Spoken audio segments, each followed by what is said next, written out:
be used for skateboarding, rollerblading, bicycling, running. Love our walking path here in Swanton. We use it a lot, almost every day. Very grateful to have this in our community.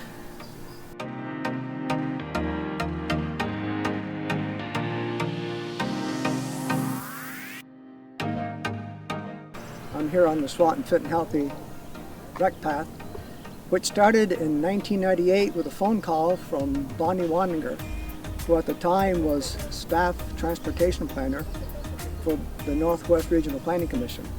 And it started with a phone call at my office asking how would the town of Swanton like a bike path. And of course the response was we would.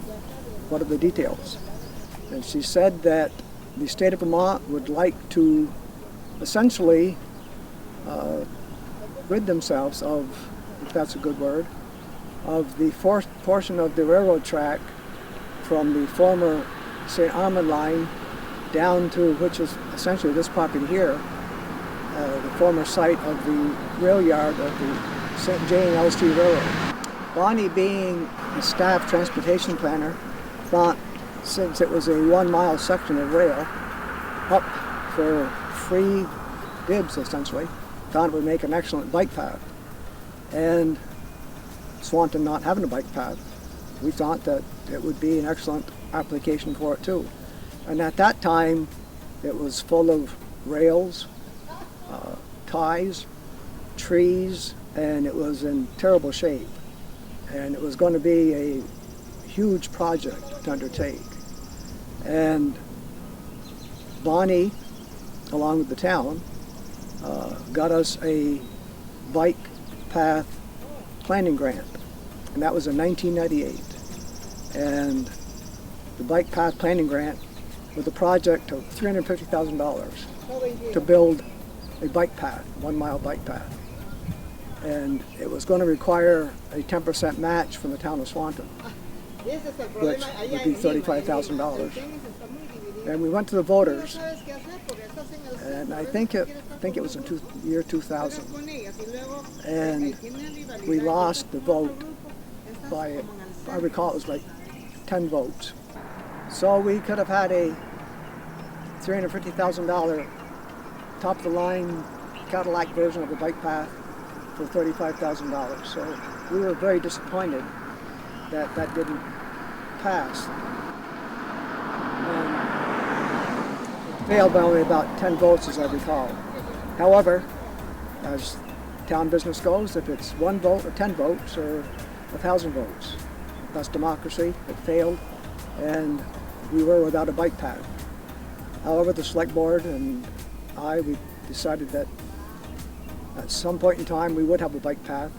The property belonged to us at that point, and we moved forward, just figuring some way or one another we would eventually get a bike path. And about a year later, a lady by the name of Amy Brewer called and said that they had a $35,000 grant that was available to the town of Swanton to be used for recreation if we were interested. And we started what we have now in 2004, as I recall. And we had a lot of the 3 T's, talent, time, and treasure, in our community. And we spent a couple of years with working weekends, different organizations contributing their labor. Very little bit of town or village resources went into the project. It was mostly volunteers, people contributing their time, their labor. And by 2008, because I remember saying it took 10 years, but we had a bike path. It wasn't what we see today, but we had a bike path. But we cleared trees and took out railroad ties and railroad tracks, and it took a long time, a lot of work by a lot of people, different organizations. And on the signs on the bike path, we have a list of everyone who contributed. We had meetings because a lot of people were concerned about, especially adjacent property owners, what is that going to do to my property? And it was a known fact that any community that has bike paths, recreation paths, it doesn't detract from property owners' values, and we met. Our bike path is in 3 sections. We met with the property owners, showed them the plans, told them how we were going to do this. And Amy Brewer, Pam Cross, and Judy Ashley, the 3 people from the Vermont Department of Health that sponsored this grant. We met with them frequently, and they were just a godsend to our community. That they were really the backbone of what made this grant work.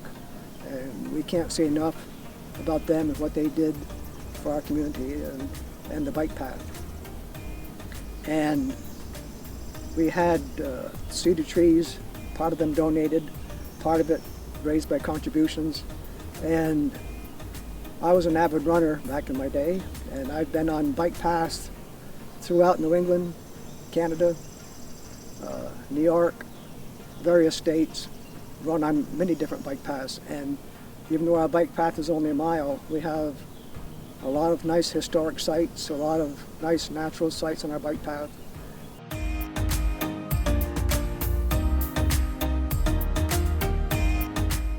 I live in Swanton, and I rollerblade on the bike path a lot.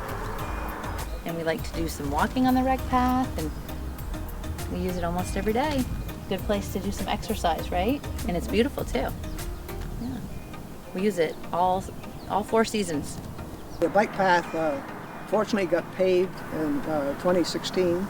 It was paved in conjunction with the annual town paving project, so it was done at minimal cost. The contractors that did the paving did it at a much reduced cost because it was part of the town project. So it's been a really nice feature to our project. And I'm on the path quite frequently, and I can't recall a single time I've been on that path without seeing people on it. It gets a lot of use. The path can be used for a number of projects, and anything other than motorized vehicles.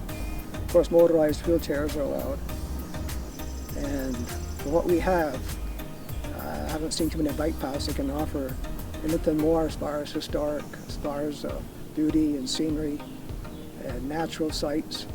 And we did have originally some wonderful interpretive signs that pointed out those different sites along the path. Unfortunately, we do have people in the community that take their time and talents and use them in a destructive manner instead of a constructive manner. And if they would have used them in a constructive manner, I think people would have appreciated what they do. But unfortunately, we have no interpretive signs left that point out those nice features along our bike path. But anybody that uses it today, I think they really appreciate what we have. I think it's a beautiful path.